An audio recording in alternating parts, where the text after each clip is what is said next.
didn't mean for the mirror to tell on me, but the way it caught my eyes that morning, wide, startled, almost hopeful, made it impossible to pretend I was still the person I'd been the night before. I had slept badly, the kind of sleep where your dreams don't quite let go when you wake up. My heart was already racing before my feet touched the cold floor. Something was shifting inside me, not dramatically, not with fireworks, but with the quiet certainty of a tide turning while everyone else sleeps. I remember thinking, very clearly, this is the day something answers back. For years, I'd carried a version of myself that fit well enough from a distance. He was competent, polite, carefully neutral. People didn't look twice at him, and that was the point.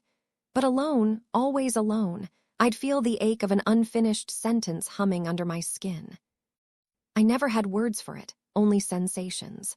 The way certain colors felt warmer, the way my shoulders relaxed when I imagined softness instead of rigidity, the strange comfort I felt picturing myself differently, more honestly, even if I didn't yet dare name what honestly meant. That morning, my apartment felt like it was holding its breath. The light slanted in through the blinds, turning dust into glittering confetti, and for once I didn't rush past it. I stood there in an old t-shirt and jeans, staring at myself, and whispered, "What if I stop arguing with you?" The words sounded dangerous, liberating, ridiculous, all at once. The idea had been circling me for months, no, years, but I'd always treated it like a thought experiment, something abstract and safe. Today it felt heavier, like a choice demanding a witness. My hands shook as I opened the closet. Not the main section with its tidy rows of sameness, but the far corner, half hidden, where a garment bag hung like a secret I'd sworn never to open in daylight. When I unzipped it, the soft whisper of fabric sounded louder than it should have. Inside was a dress I'd bought on impulse and guilt, worn once in the quiet of midnight and then banished by shame. I remembered how it had felt then, not excitement, not thrill, but relief, like exhaling after holding my breath for years. I touched the fabric now, slowly, reverently. My pulse thudded in my ears. This wasn't about playing pretend. I knew that with a clarity that scared me. This was about listening. I changed deliberately, each movement carrying the weight of a confession. As the dress settled against me, something in my posture shifted without permission. My shoulders dropped. My stance softened. I wasn't performing femininity. I was discovering how little effort it took to stop resisting it. The mirror showed me a version of myself that looked startled but undeniably present, as if I'd just stepped into focus after years of blur. Emotion hit me sideways. Not joy, at least not yet, but grief. Grief for all the mornings I'd stood here and chosen silence. For all the times I'd laughed along with jokes that didn't include me because including myself felt impossible. My eyes burned, and I let them. I let the tears happen because they felt earned. That was the moment my phone buzzed. The sound sliced through the intimacy like a siren. I flinched, heart slamming back into my throat. For a second, I considered ignoring it, freezing time, staying in this fragile bubble where nothing could judge me. But real life doesn't pause for revelations. I glanced at the screen. A message from my sister, "You okay? You've been quiet lately." I stared at the words, my reflection hovering behind them in the glass. This was the first external test, small but seismic. My fingers hovered over the keyboard. Every response I drafted felt dishonest. Finally, I typed, "I'm figuring something out. Scary but real, I didn't explain. I couldn't, not yet." Her reply came almost instantly. "I'm here when you want to talk." I sank onto the edge of the bed, the fabric pooling around me, and laughed softly through tears. It wasn't a resolution, but it was a crack of light. For the first time, the world hadn't collapsed when I hinted at the truth. I spent the rest of the day moving through my apartment differently, as if gravity had recalibrated. Every reflective surface caught my attention. Every sound felt sharper. I practiced my voice without meaning to, noticing how it changed when I wasn't guarding it. I thought about names, not new ones exactly, but possibilities, and how some of them made my chest ache in a way that felt like recognition. Doubt followed me, of course. It always did. What if this was a phase? What if I was making my life harder for no good reason? I argued with myself in tight circles, but the arguments felt weaker now, like they'd lost their authority. The feeling underneath, the quiet, persistent rightness, refused to budge. As evening fell, I stood by the window, watching people pass below, each of them carrying their own hidden truths. I wondered how many of them had stood where I was, on the edge of themselves, terrified and alive at the same time. I pressed my hand to the glass and made a promise I didn't yet know how to keep. I won't unsee this. The mirror no longer felt like an enemy. It felt like a beginning. By the second morning, I understood that whatever had happened the day before hadn't dissolved overnight. It lingered in my body like a memory that had decided to become permanent. I woke before my alarm, staring at the ceiling, aware of my breathing in a way that felt new. There was a stillness inside me, not empty but settled, like a lake after a storm when the surface finally stops pretending it was never disturbed. For a brief, cowardly moment, I considered rolling over and forcing myself back into sleep, as if unconsciousness could reset me. But even with my eyes closed, I could feel it. The quiet alignment, the sense that something fundamental had shifted its weight. I wasn't excited. I wasn't euphoric. I was alert, awake in a way that felt expensive, like it would cost me something to ignore it. When I stood up, I caught my reflection again, unguarded this time. My face looked the same, technically, but my expression didn't. There was a softness around my eyes, a hesitation that felt more like listening than fear. I realized then how long I'd lived braced for impact, shoulders tight, jaw set, as if existing required constant defense. That armor had cracks now, and instead of panicking, I felt oddly grateful. The shower became a kind of quiet ritual. I let the water run longer than necessary, tracing familiar outlines that suddenly felt unfamiliar. Not wrong, just newly observed. I noticed the way I tilted my head, the way my hands moved without rushing. It was as if my body had been waiting for permission to slow down. The steam fogged the mirror, and I didn't wipe it away immediately. For once, I didn't need visual confirmation to feel present. Choosing what to wear took longer than it should have, not because I didn't know what I wanted, but because I understood the stakes. This wasn't about dressing up or making a point. It was about continuity, about not betraying the version of myself that had finally spoken up.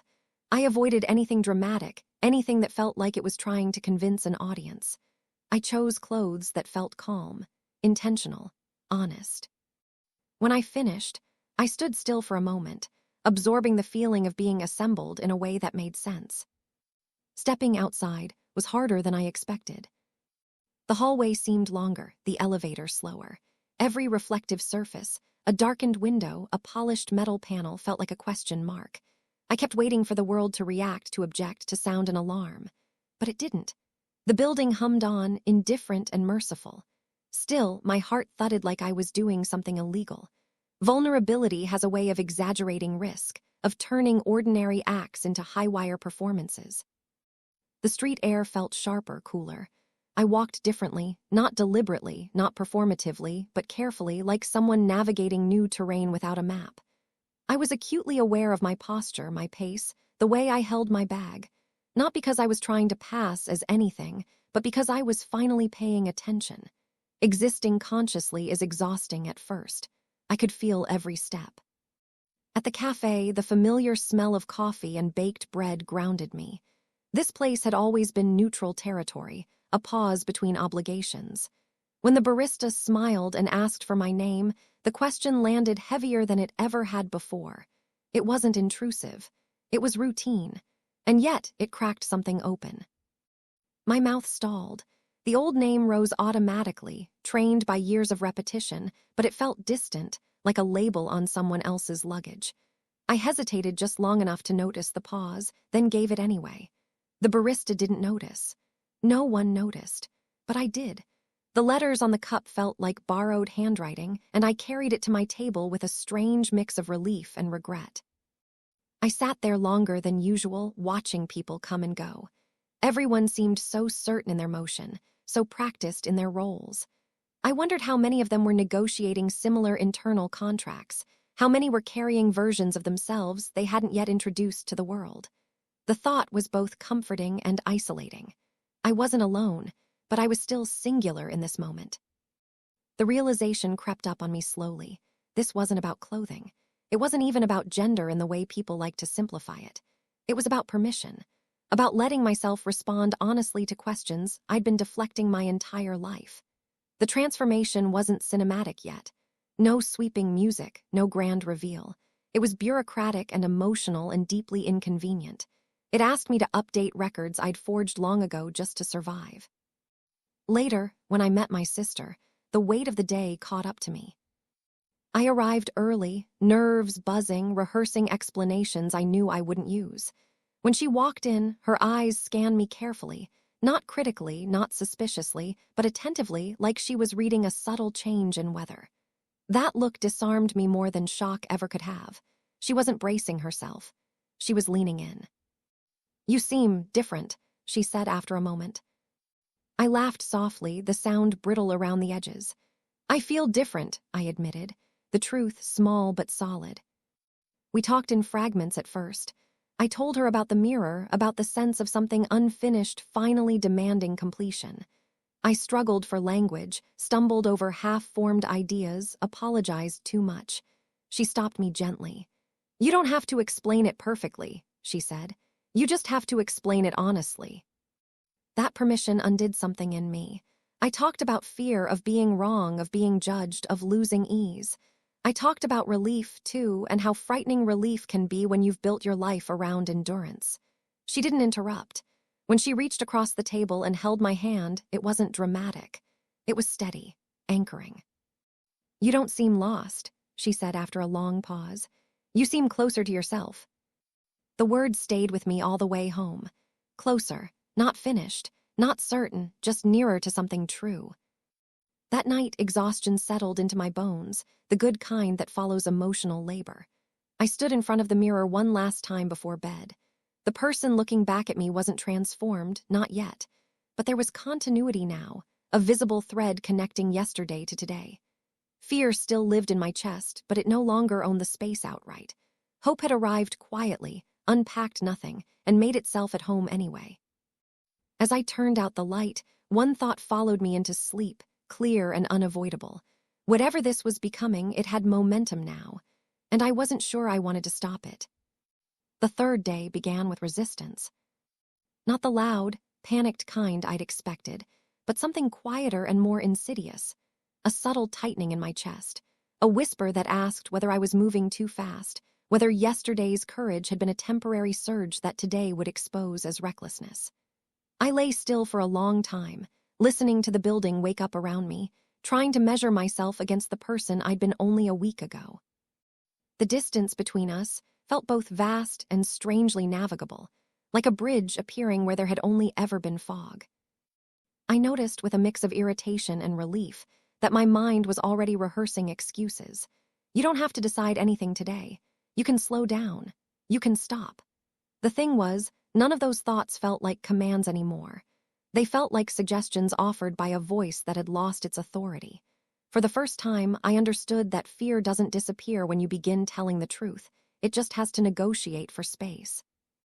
I got up and moved through my morning routine with deliberate care, as if each action mattered more now that I was paying attention. Brushing my teeth, I caught myself studying my face again, searching not for flaws but for signs, clues that might tell me whether this path led somewhere solid or simply into uncertainty. I saw tiredness, yes, but also a kind of alertness I'd never seen before. I looked like someone who had started listening to their own thoughts instead of drowning them out with noise. Work loomed over the day like a test I hadn't studied for. I hadn't told anyone there anything, not explicitly.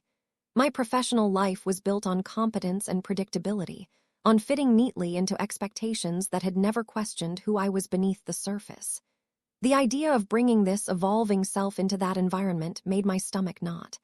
Not because I expected cruelty, but because I feared erasure, the possibility that I'd be reduced to a topic, a distraction, instead of a person. I dressed carefully again, choosing neutrality that didn't feel like surrender. As I left the apartment, I caught myself pausing at the door, hand on the handle, heart racing. It struck me then how many thresholds I'd crossed without noticing before: jobs, relationships, cities, while this one, invisible and internal, demanded my full attention. I breathed out slowly and stepped forward. The commute felt surreal. Faces blurred past me, absorbed in their own lives. No one knew I was in the middle of something seismic. That anonymity was both comforting and lonely. I wanted to tell someone, anyone, I'm changing, not for validation, but just to hear the words exist outside my head. Instead, I kept them folded neatly inside me like a letter not yet sent.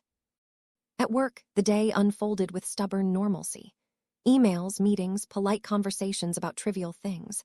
I contributed when necessary, nodded at the right moments, laughed when expected. On the surface, nothing had changed. But internally, every interaction felt layered, like I was translating myself in real time.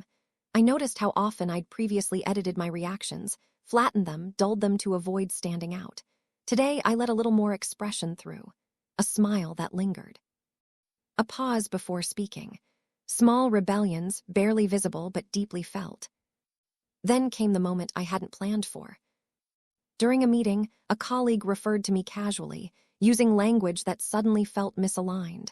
Not offensive, not malicious, just inaccurate in a way that made my chest tighten. The feeling surprised me with its intensity. I'd tolerated that mismatch for years without numbing it. Now that I'd acknowledged the truth privately, the discrepancy felt louder, almost physical. I didn't correct them, not yet, but the silence afterward weighed on me. It wasn't shame, it was grief. Grief for how long I'd allowed myself to be misunderstood because it was easier than explaining. The realization followed swiftly and uncomfortably. At some point, silence would stop being neutral. It would become a choice. By the time I left work, my energy was drained in a way that had nothing to do with tasks. Emotional vigilance is exhausting. I walked home slowly, letting the evening air cool my thoughts. The city lights flickered on, reflections shimmering in windows, and for a moment I saw myself multiplied, different versions, different possibilities. None of them felt fake. Some just felt unfinished. At home, I kicked off my shoes and sank onto the couch, staring at the ceiling. Doubt surged then, strong and insistent. What if you're wrong? It asked. What if this doesn't lead to peace, just more questions? I let the doubts speak. I didn't argue with them. I'd learned something important over the last few days. Fear wants to be acknowledged, not obeyed. I thought back to my sister's word, closer. The truth was, even on this difficult day, I felt closer than I ever had before. Closer to my reactions. Closer to my emotions. Closer to the parts of myself I once dismissed as inconvenient. That closeness didn't guarantee ease, but it did offer coherence. For the first time, my internal life felt like it was pointing in a single direction instead of pulling itself apart. That evening, I opened my laptop and began writing, not for anyone else, not for an audience, but for myself. I wrote about the mirror, the cafe, the meeting at work. I wrote about fear and relief and the strange grief that accompanies honesty. The words came slowly at first, then faster, until I realized I was no longer translating my feelings into something palatable. I was recording them as they were. Before bed, I stood in front of the mirror again. It had become a ritual, not out of obsession, but out of recognition. I studied myself carefully, not looking for confirmation or approval, just presence. The person looking back at me still had questions etched into their expression. But there was something else now, too. Resolve, fragile but real. As I turned off the light, I understood that this journey wasn't about becoming someone else. It was about allowing myself to be seen, first by me and eventually by the world. The idea terrified me. It also felt inevitable. And inevitability, I was learning, can be its own kind of comfort. The fourth phase didn't announce itself with drama. It arrived disguised as routine, which somehow made it heavier.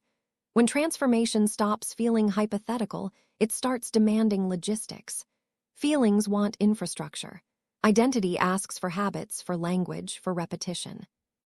I woke up that morning with a dull ache behind my eyes, the kind that comes from holding too many thoughts at once, and understood that I couldn't stay suspended between who I'd been and who I was becoming much longer without tearing something. I stayed in bed longer than usual, not out of laziness but strategy.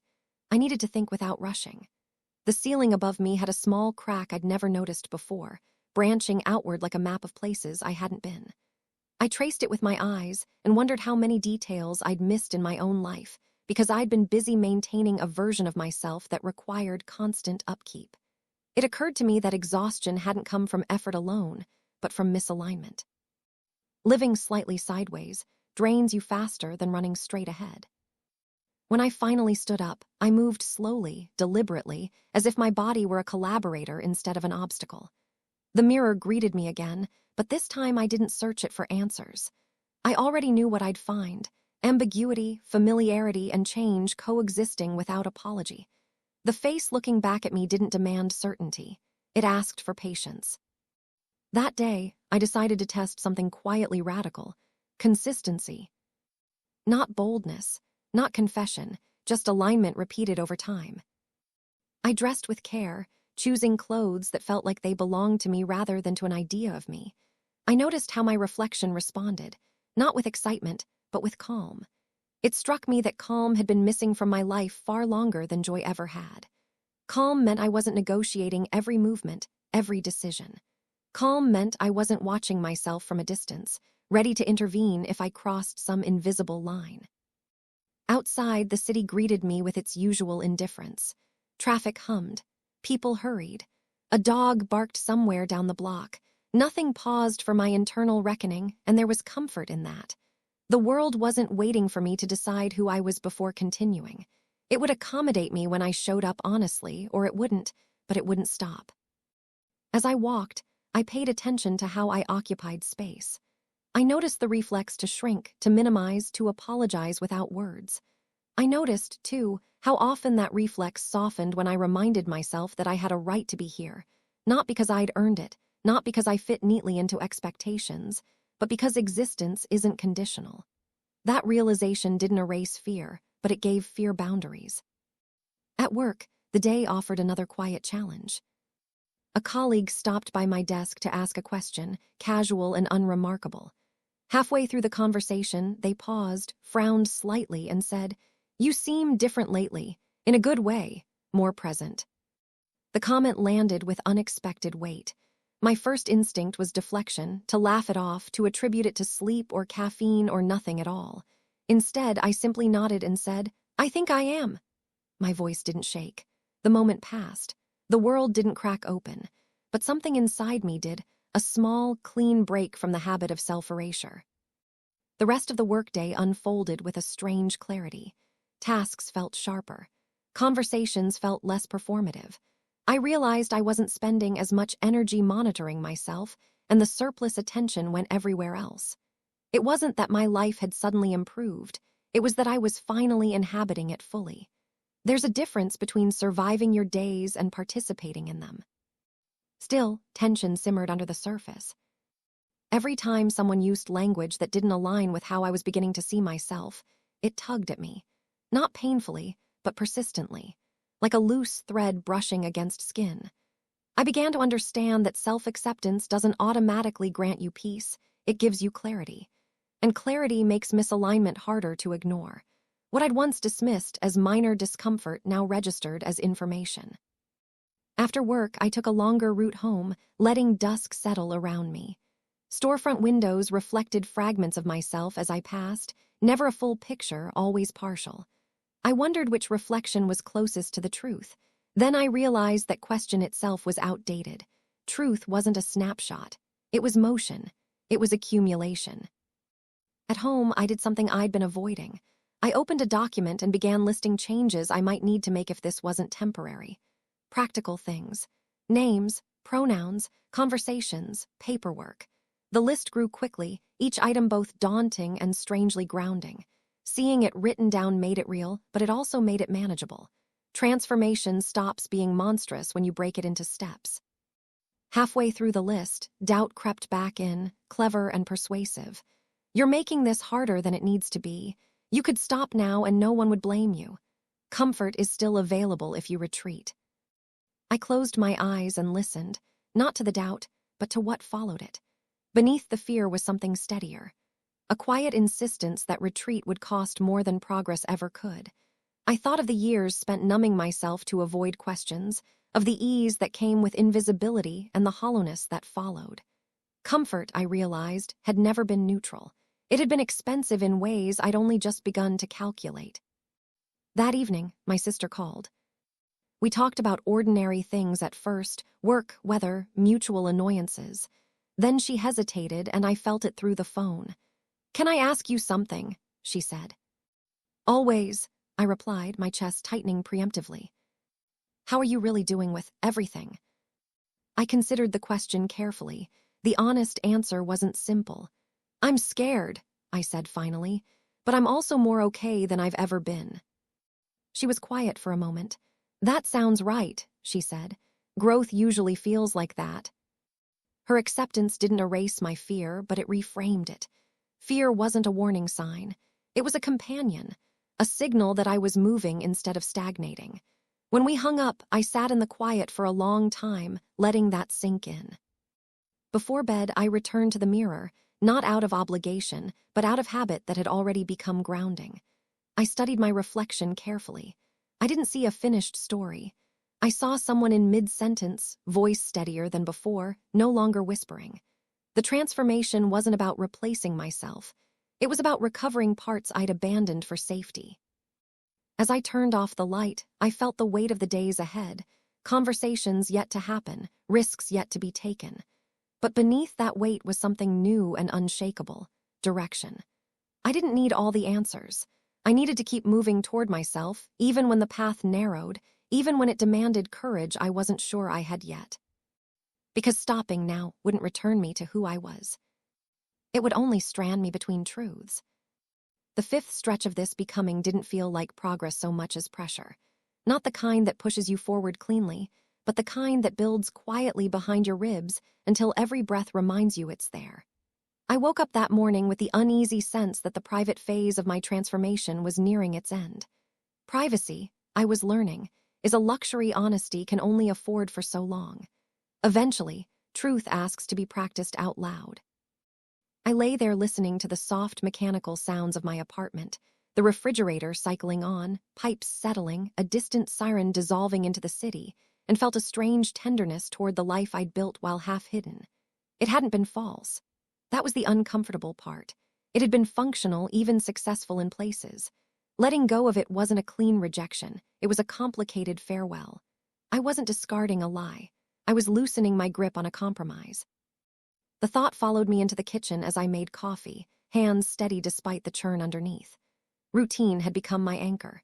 Each familiar step, grinding beans, waiting for the kettle, watching steam curl upward, kept me from spiraling. Transformation might be emotional, but survival is logistical. You still have to eat. You still have to show up. You still have to decide who you are when no one is watching and when everyone might be. That day, I made a decision I'd been circling for weeks. I would tell someone at work. Not everyone. Not formally. Just one person I trusted enough to hold the truth without trying to reshape it. The choice felt momentous and absurd at the same time. So much fear concentrated around a single conversation. It made me realize how powerful words can be when they've been withheld. All morning, I rehearsed silently. Different versions of the same sentences played in my head, each one collapsing under scrutiny. Too dramatic, too vague, too apologetic. The problem wasn't language, it was permission. I was still half waiting for someone to tell me I was allowed to speak. That permission never came. It never does. By lunchtime, my nerves had settled into a tight, humming focus. I asked my colleague, someone kind, perceptive, safely uncurious, to join me for a walk. The city air was crisp, the sky stretched wide and unbothered. We talked about neutral things at first, the way people do when they sense something important hovering but don't want to scare it off. Then I stopped walking. "I want to tell you something," I said, my voice calmer than I felt.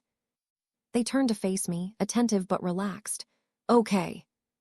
The word felt like a door opening. I didn't give a speech. I didn't explain everything. I spoke in careful truths, choosing honesty over completeness. I talked about change, about alignment, about how I was learning to listen to myself instead of overriding that voice out of habit. I admitted I didn't have all the answers yet. That part felt important.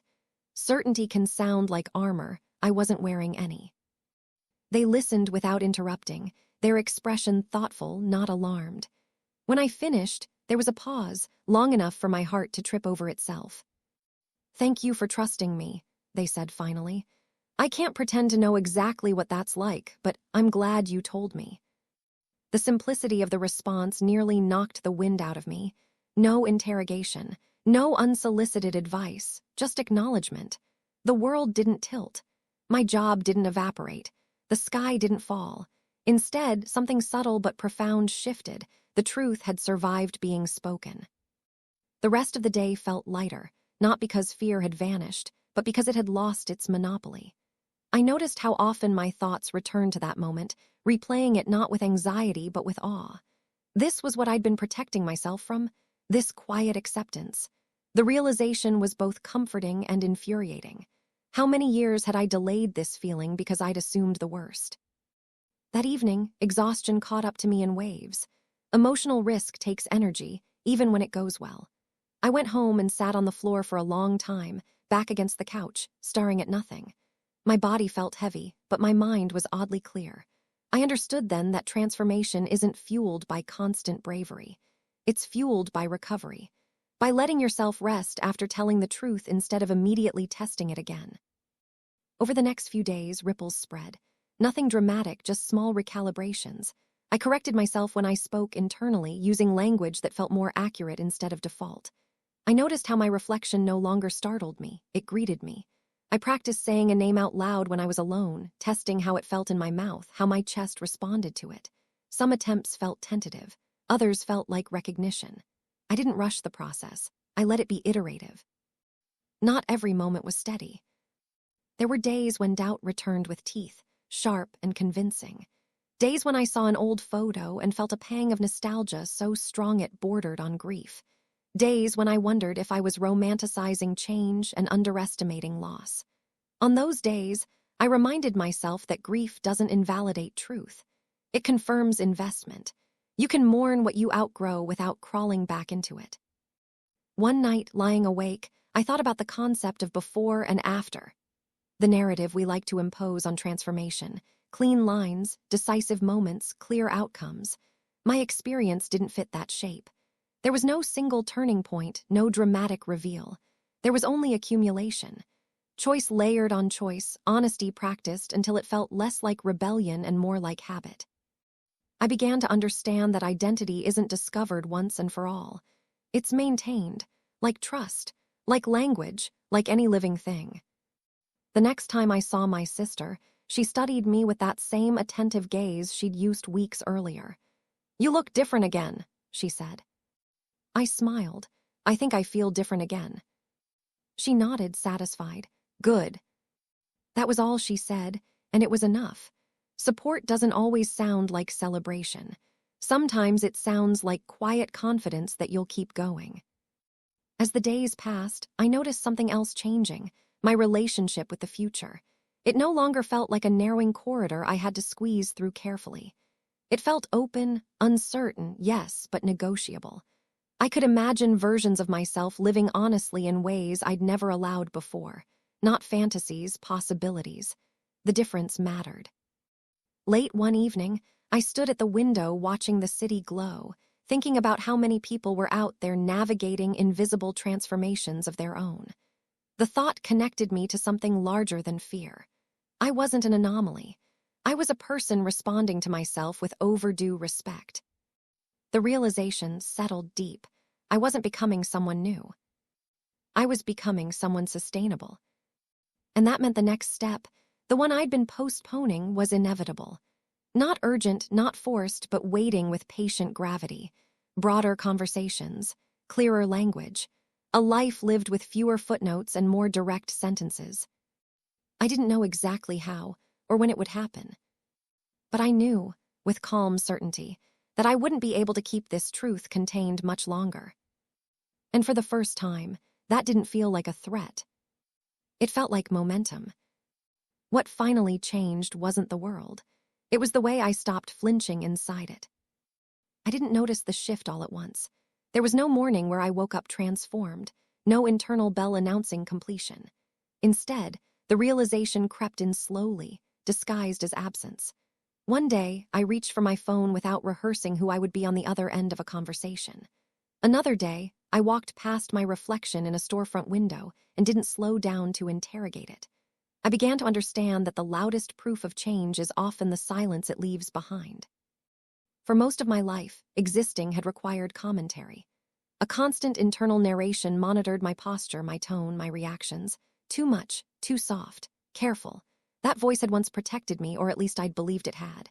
It had kept me palatable, predictable, safely distant from scrutiny.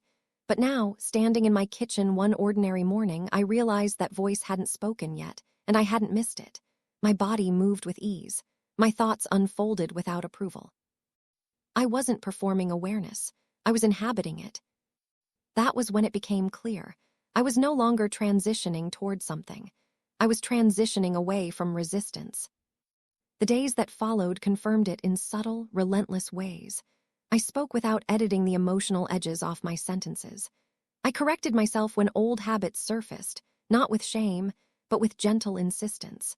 I allowed pauses in conversation without filling them reflexively.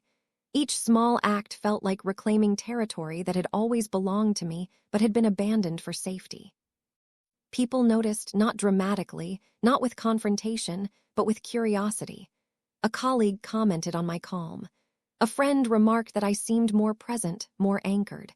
I accepted these observations without deflection, which surprised me more than the comments themselves. I wasn't desperate to be understood anymore. I was committed to being accurate. Not everyone adjusted easily. Some people clung to old versions of me, speaking to a memory instead of the person standing in front of them. That hurt in ways I hadn't anticipated. I had expected opposition to be loud and obvious, something I could brace against. Instead, it arrived quietly, through misalignment and dismissal, through the subtle refusal to update their understanding. I learned then that grief doesn't always follow conflict. Sometimes it follows clarity. I let those moments hurt. I didn't rush to neutralize the pain or translate it into something more acceptable. Feeling it fully became another act of honesty. Pain acknowledged doesn't harden you, it clarifies you. It showed me which connections were rooted in mutual recognition and which had survived only on my willingness to remain unfinished. Work evolved in parallel. What I'd once feared would become a battleground turned out to be something closer to a classroom. There were questions, there were mistakes, there were adjustments that took time, but there was also momentum. Policies shifted, language adapted, meetings continued. I learned that systems, like people, resist change less when it arrives without apology. When I treated my existence as ordinary, it became easier for others to do the same. At home, my space continued to transform, not as a declaration, but as an accumulation of comfort. I moved furniture for light instead of habit. I replaced objects that no longer felt like mine. I allowed softness without justification. My apartment stopped feeling like a staging area and started feeling like a destination. It reflected me not as an idea, but as a person who planned to stay. The mirror became background noise. Once a site of confrontation, then of reassurance, it now simply existed. I no longer searched it for confirmation or correction. I met my own gaze with familiarity. The face looking back carried history, fatigue, resilience, and change, but it no longer felt fragmented. I had stopped asking whether I was enough. The question itself had lost relevance. Some nights I lay awake thinking about how close I'd come to never reaching this point. How easily I could have stayed in that earlier limbo, aware enough to ache, afraid enough to stall. I thought about how many years I'd mistaken endurance for strength and silence for safety. The thought didn't fill me with regret. It filled me with resolve. Awareness, once found, demands motion. Ignoring it is exhausting. Honoring it, while difficult, is sustainable. I began to feel something I'd never quite trusted before, joy that didn't spike and crash. Not euphoria, not relief, but a steady warmth that followed me through ordinary moments. Folding laundry, waiting for the bus, standing in line. I laughed more easily, not because things were funnier, but because I wasn't holding myself rigid anymore. Joy, I learned, is often a side effect of alignment rather than an event in itself. One evening, walking through the city as the sky dimmed and windows lit up, I felt an unexpected sense of belonging. Not to a category or a label, not even to a community, though those would come in time, but to myself. I was no longer observing my life from a safe distance. I was inside it, participating without flinching. The future remained uncertain. That hadn't changed. What had changed was my relationship to uncertainty. I no longer saw it as a threat that needed to be neutralized before I could proceed. I saw it as space, room to adjust, to grow, to respond honestly as new information arrived. I didn't need everything mapped out. I needed integrity, and I had learned how to recognize it in myself. I thought often of the person I had been at the beginning of this journey, the one frozen in front of a mirror, terrified of what listening might require. I felt tenderness toward them. They had survived with the tools available. They had kept me alive long enough to arrive here. Gratitude replaced judgment. There was no need to erase that past self. They were part of the story, not a mistake to be corrected. As time passed, I stopped framing my life in terms of before and after. That narrative was too neat for something this human. There was only continuity now, choices compounding, honesty practiced until it became instinct, courage expressed not as bravado but as consistency. I wasn't chasing an endpoint. I was maintaining alignment. One night, standing by the window with the city humming below, I noticed something else had changed. I wasn't waiting anymore. Not for permission. Not for validation. Not for the moment when it would finally feel acceptable to exist as I was. That waiting had dissolved somewhere along the way, replaced by presence.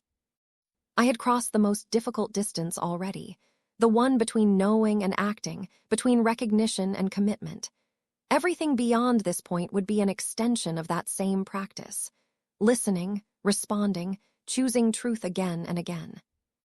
I hadn't become someone else. I hadn't abandoned myself. I had stopped leaving. And in that staying, in that quiet, ongoing refusal to disappear, I found something I'd spent my whole life searching for without knowing its name. I found myself.